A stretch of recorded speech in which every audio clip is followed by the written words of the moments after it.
예배드리는 모든 교회 위에 하나님의 은총과 은혜를 부어주셔서 하나님 분명히 살아계신 증거들을 맛보는 축복과 은혜의 모든 예배 장소들 되게 하여 주시옵소서. 오늘도 부족한 자가 섰습니다. 제단의 권세와 능력으로 붙잡아 주셔서 오직 하나님의 말씀만 가감없이 선포될 수 있도록 붙잡아 주시옵소서. 예수님의 이름으로 기도하옵나이다. 아멘. 할렐루야. 네, 감사합니다. 하나님의 복음, 오늘 제목은 주보에 있는 대로 분명한 복음의 선포입니다. 우리 한번 따라해 봅시다. 분명한 복음. 분명한 복음. 복음은 분명한데 사람이 분명하지 않아서 복음이 분명하게 나가질 못하죠. 자, 복음은 누구에게 들립니까? 복음은, 성경은 늘 말하고 있습니다. 복음은 깨어있는 자들이 들을 수 있습니다. 하나님의 말씀이 언제든지 오늘도 내일도 어제도 계속 하나님의 말씀이 선포되지만 그 말씀을 들어있는 사람은 극히 제한적입니다. 그래서 귀가 열려있는 자, 특별히 하나님께서 택하여서 그 귀를 열어준 자만 들을 수 있습니다. 그러니까 귀가 있어도, 눈이 있어도 보지도 못하고 듣지도 못하는 자들이 지금도 있다라는 것입니다.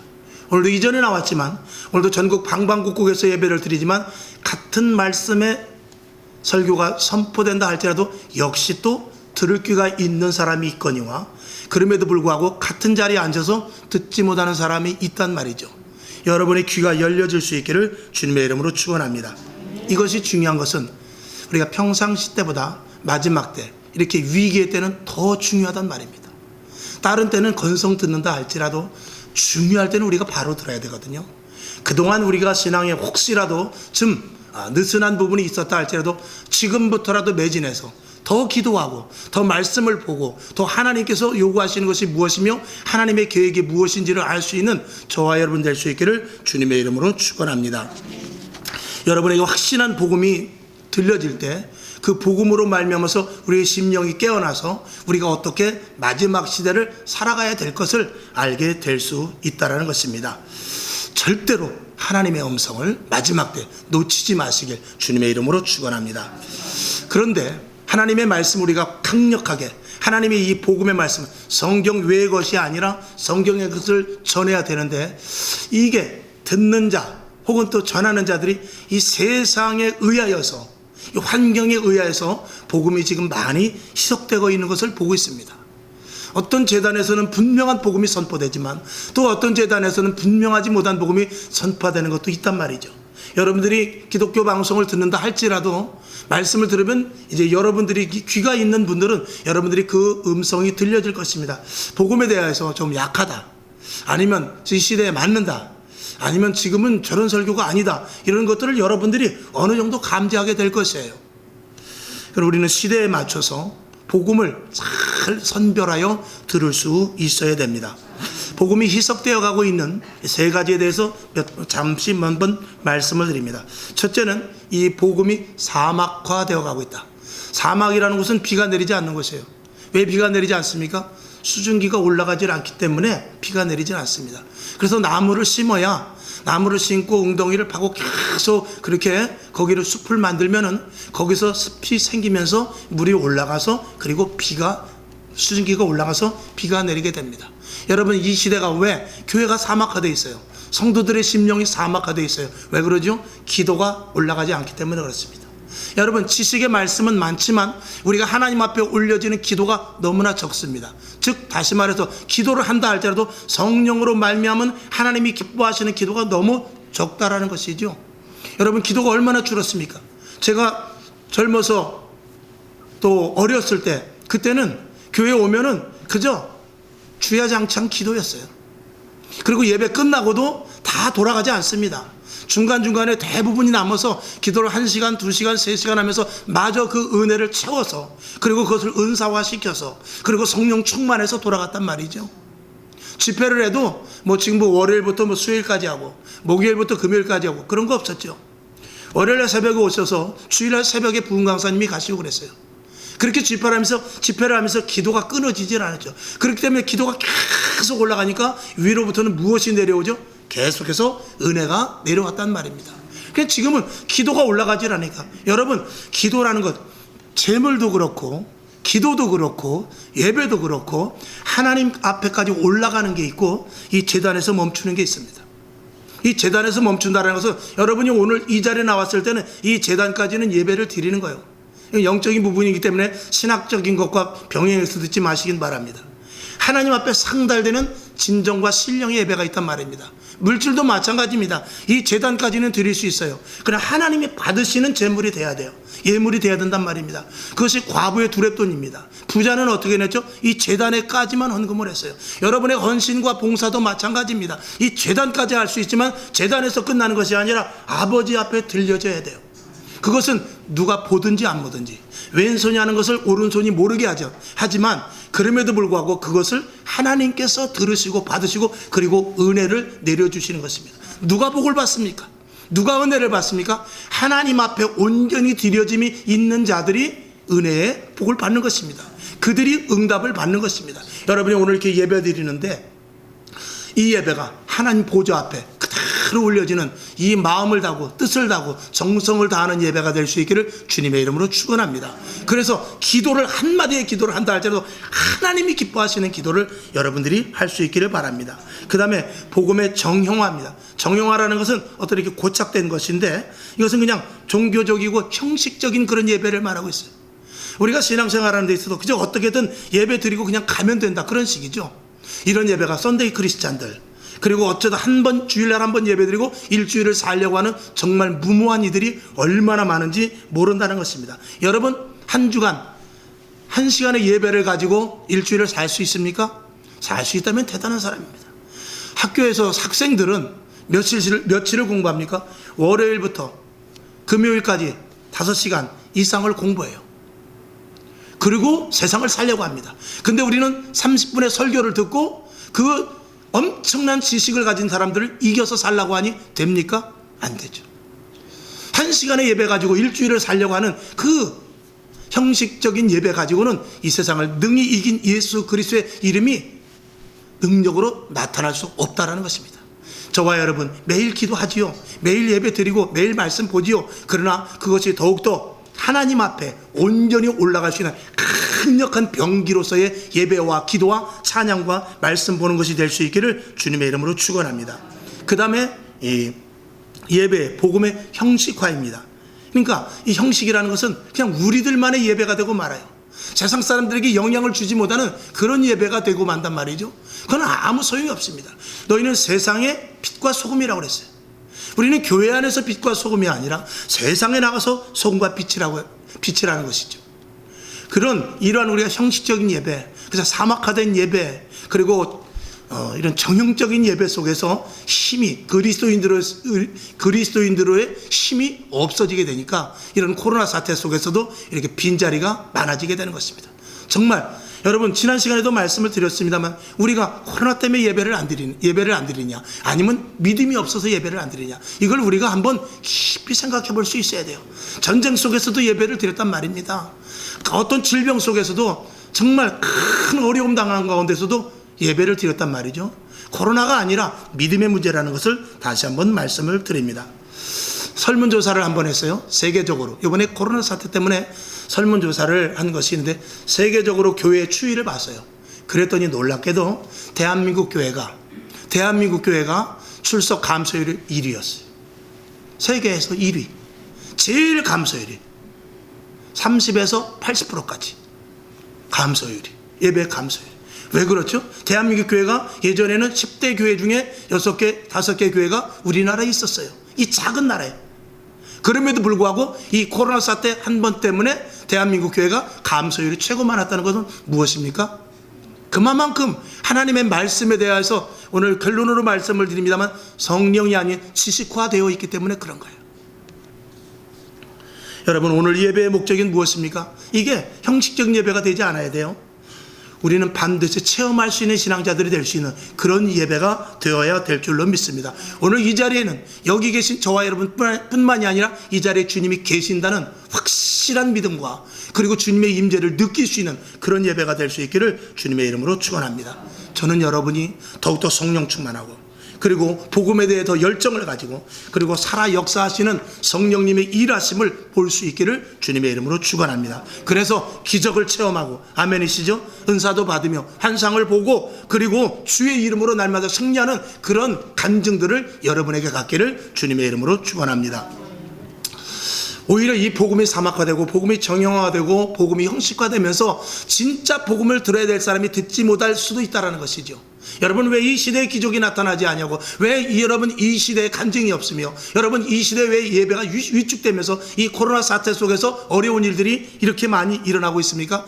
진짜 온전한 하나님의 역사하시는 복음이 이 심령 속에 그대로 들이닥치지 못했기 때문에 아니겠습니까?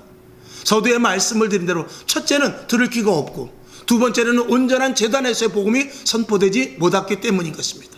여러분, 무엇을 기도해야 됩니까? 저는 여러분들의 귀가 열리길 기도해야 됩니다. 아멘이시죠? 여러분 주의 종이 온전한 하나님의 말씀을, 복음을 선포할 수 있기를 그렇게 기도해야 됩니다.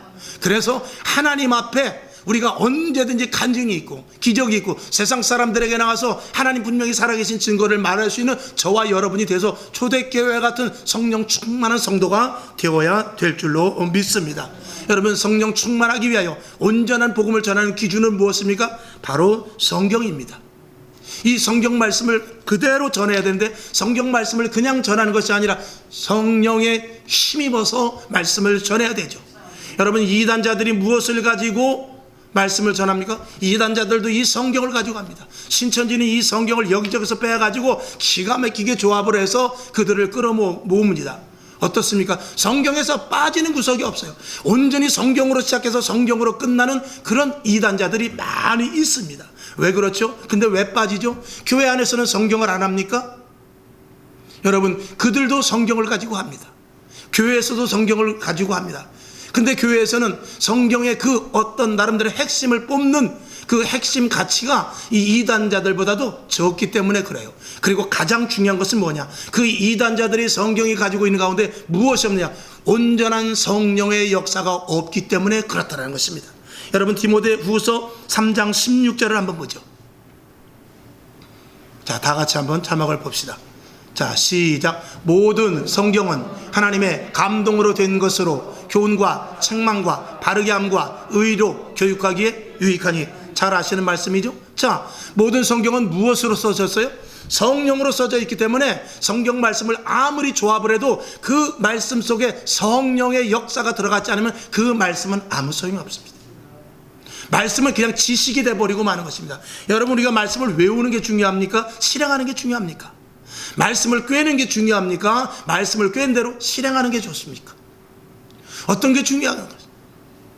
이단자들은 성경 말씀을 잘 알아요. 신천지들과 상대하면요, 목사도 그들과 대면하면 딸립니다. 그런데 왜 그것이 이단입니까? 하나님의 성령의 인도하심에 따라 말씀을 풀지 않았기 때문에 그래요. 전체의 대강을 흥부가 좋은지 놀부가 좋은지 그것에 대한 분별 없이 그저 문맥 여기저기서 빼가지고 그들이 가르치기 때문에 온전하게 거기서 말하고자 하는 핵심을 제대로 말하지 못하는 것이죠.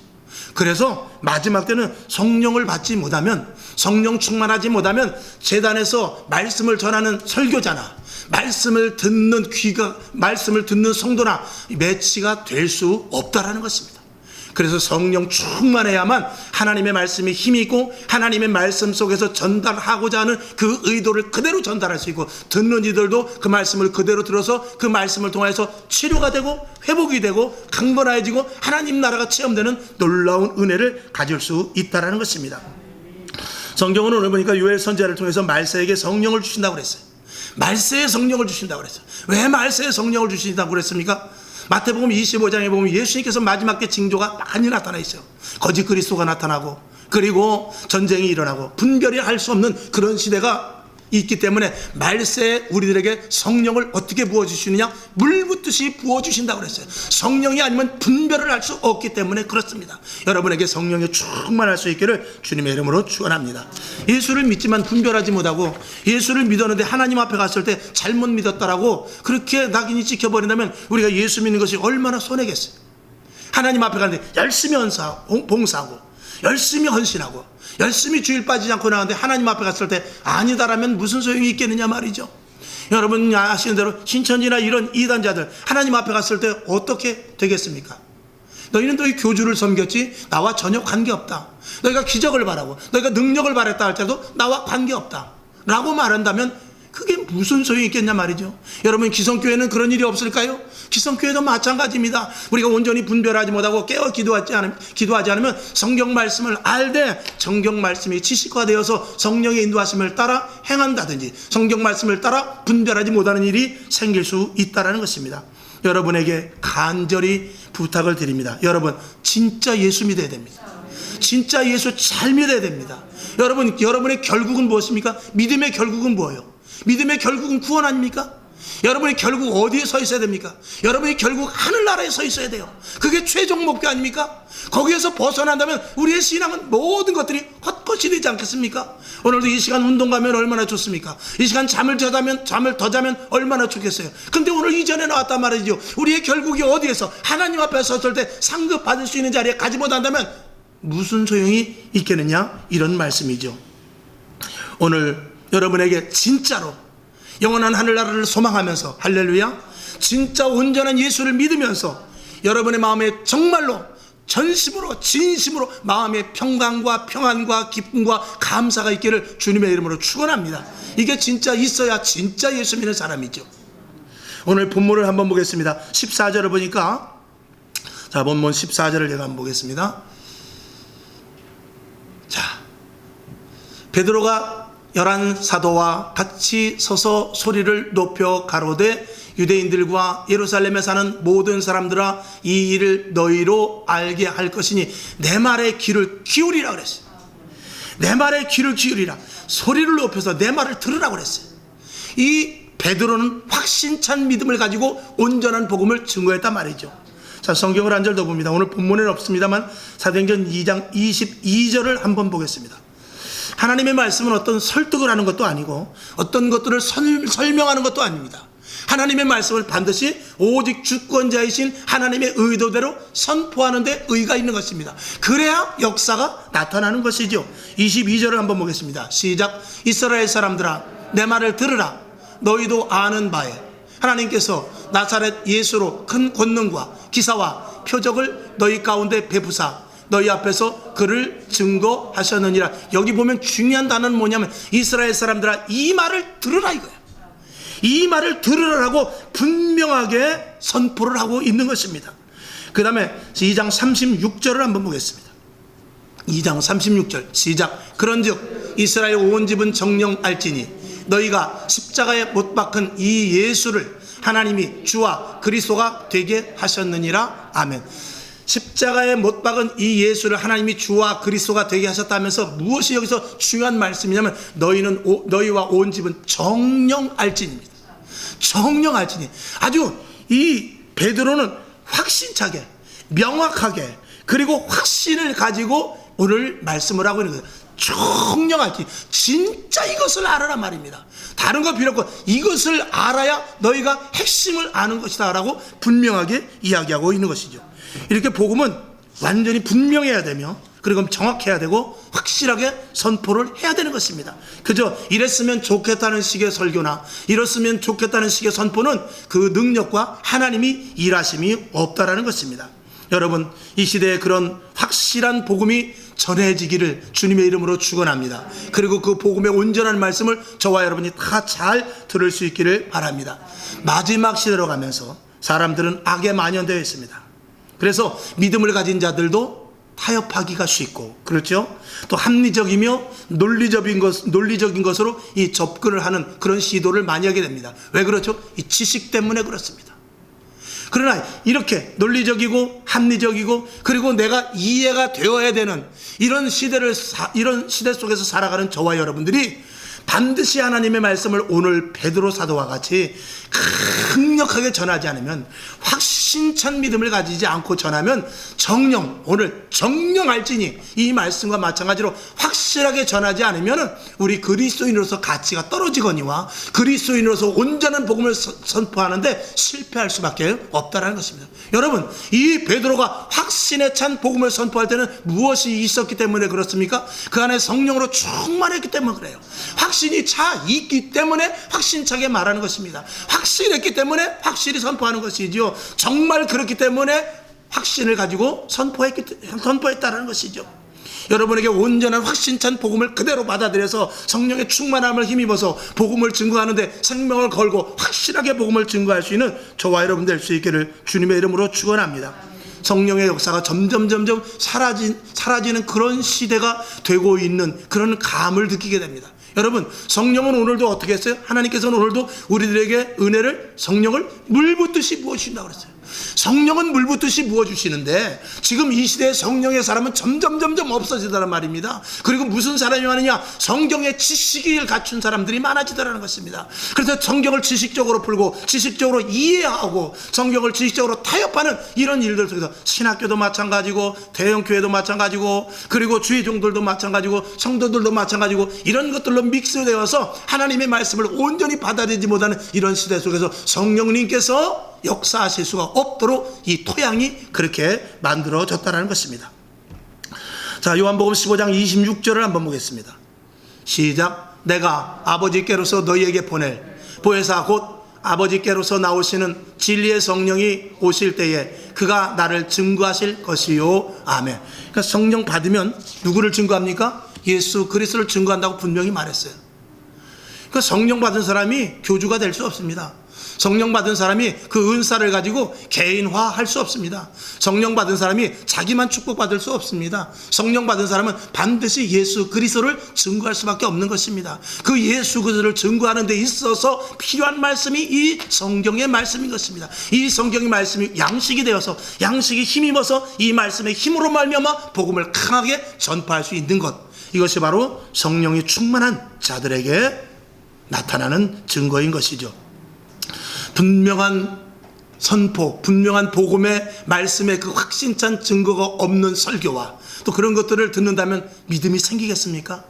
여러분, 그래서 마지막 때는 주의 종들을 위해서 특별히 기도 많이 해야 됩니다. 그래야만 주의 종들이 하나님의 말씀을 가감없이 전할 수 있다는 것입니다. 여러분, 설교의 목적, 말씀 선포의 목적, 그리고 여러분들이 그 온전한 복음을 받아서 성령 충만한 목적은 무엇입니까? 오늘 말씀과 같이 21절과 같이 구원입니다. 구원. 우리들의 최종 목표는 구원이듯이 우리가 나가서 복음을 전해야 될, 내가 성령 충만하고 하나님의 말씀을 알고 듣고 깨닫고 성령의 힘 있는 이 모든 것의 결과는 한 영혼 한 영혼 죽어져가는 영혼들에게 나가서 복음을 전파하는 구원의 사역을 감당하기 위함이죠. 그래서 이 교회는 친목의 단체가 아닙니다. 이 교회는 뭐 다단계 장사하는 데도 아니에요. 이 교회는 단순한 위로를 받는 것이 아니라 하나님의 말씀을 온전히 가지고 마치 칼을 든 의사와 같이 분명해야 됩니다. 그리고 재판장의 판사와 같이 명확해야 됩니다. 그렇지 않으면 말씀은 그 효력이 상실될 수밖에 없다라는 것이죠. 저와 여러분, 오늘 이 자리에 온 목적이 예수 그리스도의 온전한 복음을 명확하고 정확하게 전파하기 위해서 저와 여러분을 오늘 이 자리에 부르신 줄로 믿습니다. 제가 구원과 먼 설교를 하고 여러분이 복음을 받아들인 데서 구원과 관계없이 생각한다면 우리 교회의 의미는 아무 의미도 없게 되는 것입니다. 만약에 그렇게 한다면 목사도 직무유기를 하는 것이요, 그리고 성도들도 직무유기를 하는 것밖에 되지 않습니다.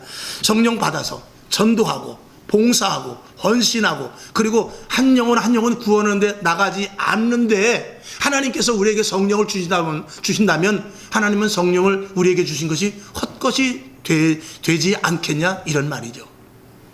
여러분, 확실하게 복음을 전하지 않으면 생명을 살릴 수 없다라는 것을 저와 여러분이 심령 속에 각인할 수 있기를 주님의 이름으로 축원합니다. 그래서 교회는 단순하게 거룩이나 그리고 친목단체가 아니라고 말씀을 드렸는데 성경을 한번 보죠. 고린도전서 4장 20절을 보겠습니다. 자, 시작. 하나님의 나라는 어떻게 하죠? 말에 있지 아니하고 오직 능력에 있습니다. 여기서 능력은 무엇입니까? 한 영혼을 살리는 능력입니다. 복음에는 능력이 나타나서 아닙니까? 복음에는 하나님의 능력이 나타나게 되어 있습니다. 그 능력은 무엇입니까? 한 영혼 한 영혼 죽어져가는, 구원하는 데 쓰는 능력인 것입니다.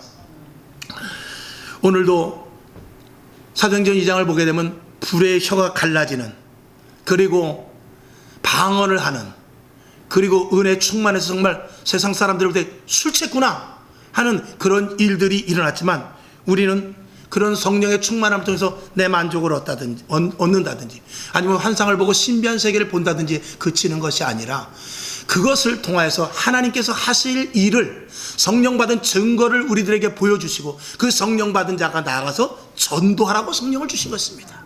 그러니까 목적이 내가 환상을 보고 싶고, 내가 천국을 보고 싶고, 내가 은사를 받아서 병을 고치고 싶고 하는 이런 우리가 갈망하는 바가 있습니다만, 그럼에도 불구하고 그것이 개인화되어서는 절대로 안 된다는 것입니다.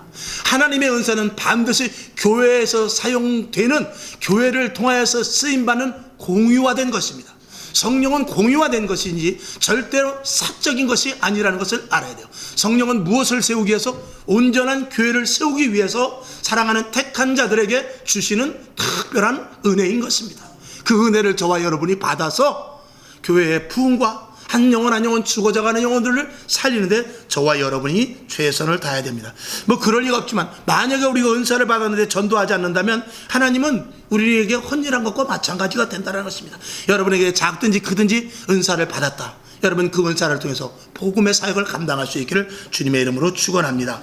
자, 그래서 성령 받으면 어떻게 해야 될지를 성경은 이렇게 말씀하고 있죠. 잘 아시는 말씀입니다. 사도행전 1장 8절을 다 같이 봅니다. 시작. 오직 성령이 너희에게 임하시면 너희가 권능을 받고 예루살렘과 온 유대와 사마리아와 땅끝까지 이르러 내 증인이 되리라. 이 말씀 아닙니까?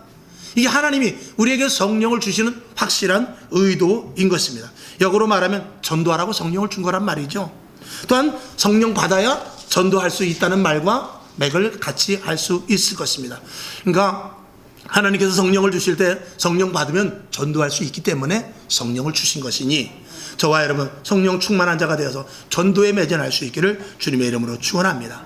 예수님께서는 부활하셔서 40일 동안 제자들과 있으면서 무슨 말을 했습니까? 하늘나라에 대해서 이야기했고, 그리고 십자가에 왜 못 박혀 죽였으며 내가 다시 하나님께로 올라갈 것에 대하여서 이야기를 했습니다. 자, 고린도전서 15장 14절을 한번 봅니다. 시작. 그리스도께서 만일 다시 살지 못하셨으면 우리의 전파하는 것도 헛것이요 또 너희 믿음도 헛것이며. 아멘. 누가복음 24장 39절을 봅니다. 내 손과 발을 보고 나인 줄 알라. 또 나를 만져보라. 영은 살과 뼈가 없으되 너희 보는 바와 같이 나는 있느니라 그랬어요. 그 다음에 사도행전 1장 11절을 봅니다. 시작. 가로되 갈릴리 사람들아 어찌하여 서서 하늘을 쳐다보느냐. 너희 가운데서 하늘로 올리우신 이 예수는 하늘로 가심을 본 그대로 오시리라 하였느니라. 아멘. 예수님께서는 무슨 말씀을 하셨냐면, 예수님께서 살아나신 거, 그리고 부활하신 거. 자, 부활아, 내가 영이 아니다, 너희들과 똑같지 않냐, 이것을 말씀하면서 하늘나라에 대해서 이야기하고, 그리고 하늘나라로 내가 올라가는 것을 너희가 볼 것이다 하면서 제자들이 보는 가운데에서 예수님께서 하늘나라로 올라가셨어요. 그리고 그 40일 동안 당부한 것이 뭐냐면, 내가 죽었다 살아난 것이 분명하지 않느냐. 봐라, 나는 이렇게 살도 있고 뼈도 있다. 봐, 그리고 곧 있다가 내가 하늘로 승천될 것인데 그것을 봄으로 말미암아서 너희가 무엇을 믿느냐. 너에게 성령이 내릴 것을 믿으라. 그리고 기도해라. 그리고 성령을 받으라. 이건 요엘 선지자로 말미암아 약속하신 것이다라고 분명히 예수님께서 제자들에게 말씀을 하셨고, 제자들은 그 은혜를 충만하게 받았으며 베드로 역시 그것을 그대로 말합니다. 여러분 부형들이여, 여러분 성도들이여, 여러분 사람들이여, 백성들이여, 내 말을 들으시오. 이미 요엘 선지자로 말씀하신 바 남종과 여종들에게 성령을 부어주시고, 그리고 어린이나 노인이나 늙은이나 성령을 다 받아서 꿈을 꾸고 환상을 보고 예언을 할 것입니다. 이게 성경에 나타나 있었던 약속입니다. 이것을 받은 것입니다. 내가 받았고 여러분도 받아야 됩니다. 이것을 계속해서 이야기하는 것입니다. 그러니까 예수님께서 40일 동안 제자들을 모아놓고 이 성령 받으라고 계속해서 확신찬 믿음을 넣어준 것입니다. 왜? 성령 받기 전에는 믿음을 그들이 갖지 못했기 때문에. 마지막 당부였죠. 예수님께서 제자들과 함께 다니셨습니다. 3년 반 동안 다녔어요. 그런데도 불구하고 예수님께서 십자가를 못 박혀 돌아가시니까 어떻게 하냐면 나는 고기나 잡으러 가야 되겠다 라고 말했어요. 그런 제자들을 예수님께서 어떻게 해야 돼요? 40일 동안 심화 교육을 시킨 거예요. 성령 받아야 된다. 성령 받아야 나를 증거하다. 어떻게 보면 예수님께서 마지막 제자들을 향한 최후의 수업이었죠. 그 수업을 제자들이 그대로 믿고 그대로 받았고 이제 열흘 동안 간절히 기도하여 성령의 충만함을 힘입어서 그 제자들을 통해서 세상 땅끝까지 복음이 증거가 되는 전초 기지를 이루게 된 것입니다. 여러분, 더욱더 성령의 충만함을 받아야 됩니다. 성령 충만하시길 바랍니다. 여러분, 하나님은 오늘도 성령을 사모하는 자들에게 주십니다. 하나님, 나에게 성령의 충만함을 주시옵소서. 하나님, 내가 작정하여 한번 기도하랍니다. 하나님, 내가 몇 시간이 됐든지 간에 주님 오시는 그날까지, 성령이 내 안에 오는 그날까지 내가 한번 기도하랍니다 라는 이런 어떤 확실한, 여러분 그냥 하나님 나 주실래면 주시고 말래면 마시고 또 한 걸음 더 나가서 하나님 나에게 성령을 주시옵소서, 이 정도 가지고 되지 않는단 말입니다. 왜 그렇죠? 우리는 무엇이죠? 우리는 어떤 존재입니까? 우리는 육의 존재예요. 이 육의 존재에서 영으로 넘어가기 위해서는 그 어떤 뚫어야 되는 그런 것이 있어야 됩니다. 그런 확실한 힘이 있어야 되는 것입니다. 이 대기권 안에서 로켓가 날아갈 땐 잘 날아가지만 그 대기권, 지구를 함께 돌아가는 그 대기권을 뚫고 나가기 위해서는 그 로켓이 엄청난 힘이 필요합니다. 그것과 마찬가지로 우리가 육의 사람으로서 하나님의 영의 성령의 충만함을 육으로 말미암아서 영적인 세계를 진입하기 위해서는 그냥 몇 번 하나님 나에게 성령을 주십시오, 하나님 나에게 성령을 주면 좋겠습니다, 이런 상태 가지고는 안 된단 말입니다. 그래서 오순절 마가의 다락방에서 열흘 동안 쉬지 않고 간절히 기도했을 때 오순절에 이르러 성령이 내렸단 말입니다. 저와 여러분 이렇게 기도하지 않고 이렇게 말씀에 집중하지 않고 이렇게 예배에 집중하지 않고 성령이 우리에게 오실 수 있느냐 이 말이죠. 어떻게 성령께서 육을 뚫고 우리 안에 영으로 올 수가 있겠느냐 이 말입니다. 더 간절하게, 더 부르짖고, 더 하나님 앞에 나가고, 더 엎드리고 부복하여서 하나님 앞에 간절한 마음을 땀방울이 빗방울이 되듯이 주 앞에 간절한 마음으로 엎드리고 금식하면서 주 앞에 나가야 성령을 주시지 않겠느냐 말이죠. 그것이 지금 이 시대에 있습니까? 어느 교회가 그것을 합니까? 누가 그것을 합니까? 어느 주의 종이 그것을 시키고 어느 성도들이 그걸 따라 하겠습니까? 안 합니다. 그러니 성령님은 그냥 교회 언저리에서 머물다가 자칫하면 교회 촛대가 옮겨져 버리고, 아휴, 아프리카로 가자, 중국으로 가자, 차라리 북한 지하교회가 낫겠다, 이러지 않겠느냐 말입니다. 그러니까 지금 이 시대에 대한민국의 가장 꼴찌로 제일 큰 축복을 받은 대한민국이 제일 성도가 감소되는 이런 정말로 어이없는 일이 일어나고만 것 아니겠습니까? 저와 여러분 지금이라도 늦지 않았습니다. 지금이라도 성령 충만함을 위하여 늘 기도하시고 말씀을 확실하게 믿어 의심치 않도록 말씀에 대해서 분명한 믿음을 갖고, 그리고 하나님 성령으로 말미암아 말씀이 조명되게 하셔서 말씀에 힘이 있도록 힘을 주시옵소서. 또 한편으로는 여러분 말씀을 순종할 때 성령님은 오십니다. 말씀은 절대로 혼자 움직이지 않습니다. 말씀은 글자입니다. 이 말씀이 살아 역사 움직이기 위해서는 성령의 반드시 도우심이 있어야 되는데, 그 말씀이 일하시기 위해서는 말씀대로 순종하는 자에게 성령님이 오셔서 도우신단 말입니다. 마치 선풍기가 그냥 있으면 아무 영향이 없지만 전기를 넣고 돌릴 때 바람이 일어나듯이 저와 여러분에게 할 수 있다는 믿음을 가지고 성경 말씀을 알고 아는 것으로 그치지 않고 성경 말씀을 순종할 때 성령님은 도와주십니다. 그리고 구하십시오. 그러면 성령의 충만함을 힘입어서, 말씀하시지 않습니까? 성령을 어떻게 부어주세요? 물 붓듯이 부어주신다는 이 시대입니다. 근데 왜 성령의 충만함을 받지 못하고 우리나라는 이렇게 성령에 외면된 나라로 있습니까? 여러분에게 성령의 체험이 충만하게 있는 이번 4월달 또 5월달 마지막 전주의 성령 강림주일입니다. 그때까지 전심으로 여러분 성령을 구하여서 진짜 성령의 사람, 말씀이 깁니다만 여러분 무당 점쟁이를 하나 해도요 신 받아야 해요. 하물며 우리가 예수를 믿으며 그만한 노력, 그만한 고생도 없이 우리가 예수를 믿는다? 말도 안 되지 않습니까? 여러분에게 더욱더 최선을 다하여 생명을 걸고 믿음 안으로 들어와 성령의 사람이 될 수 있기를 주님의 이름으로 축원합니다. 하나님 아버지 감사합니다. 오늘 말씀 가운데 우리 신비에 잘 새겨지게 하셔서 듣고 깨달아 행하는 자가 되게 하여 주시옵소서. 마지막 때 분별해야 됩니다. 하나님 도와주시옵소서. 성령 충만키를 원하옵고 예수님의 이름으로 기도하옵나이다. 아멘. 자, 우리 찬송가 179장으로